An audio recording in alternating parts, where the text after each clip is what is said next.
Yambili summa guyyaa kana jennee himachuun dandeenyu dhiyaachuun hin mala yookaanis fagaachuu dhiyeessuudhaaf ammoo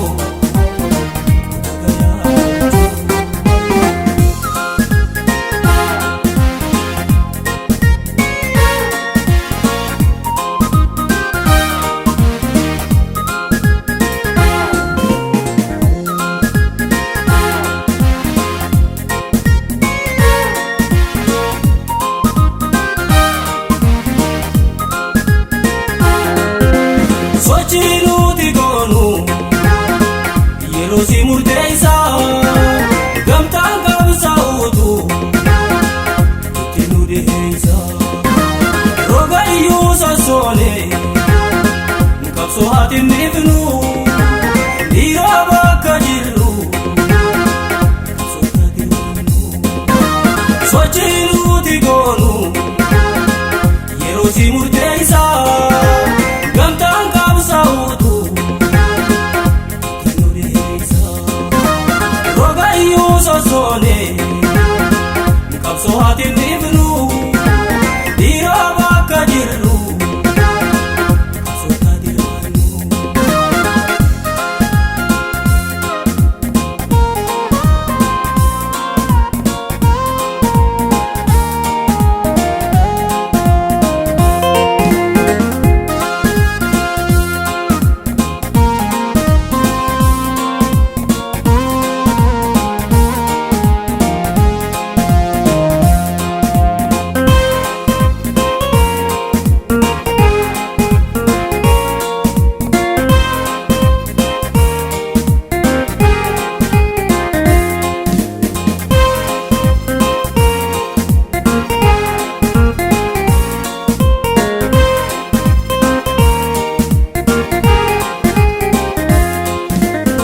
Yambili summa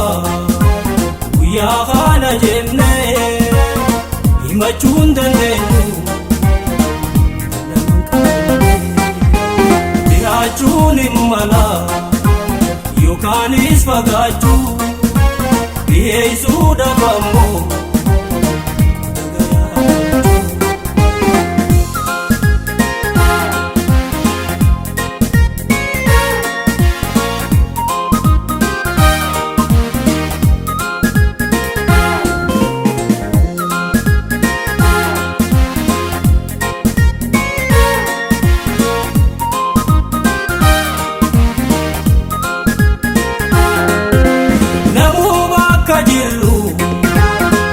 qabsoodhaaf atoollee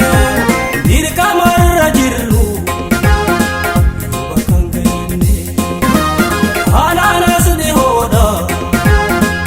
guyyaan bilisummaa bakka jirtanirra sosooma tokkummaa namuu bakka jirru qabsoodhaaf atoollee dirqamarra jirru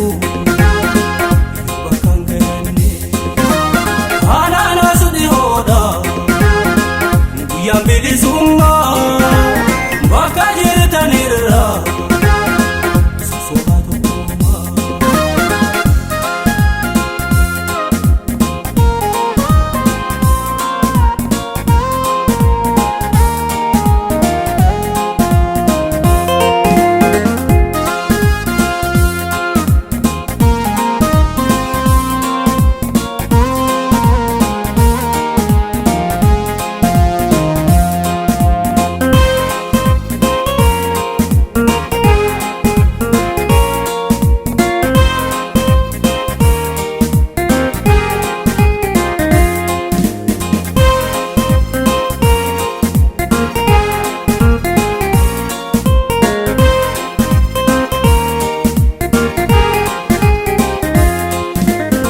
guyyaan bilisummaa guyyaa kana jennee himachuu hin dandeenyu. Dhihaachuun hin mala yookaanis fagaachuu dhiyeessuudhaaf ammoo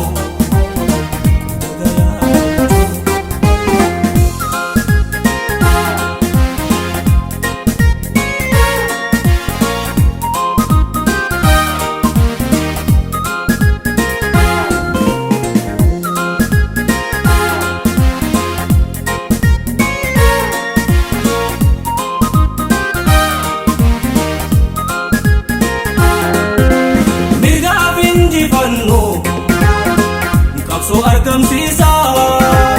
diina finciluudhaan bakka dullaalessaa dhihaachuun isiidha yoo nuti jabaanne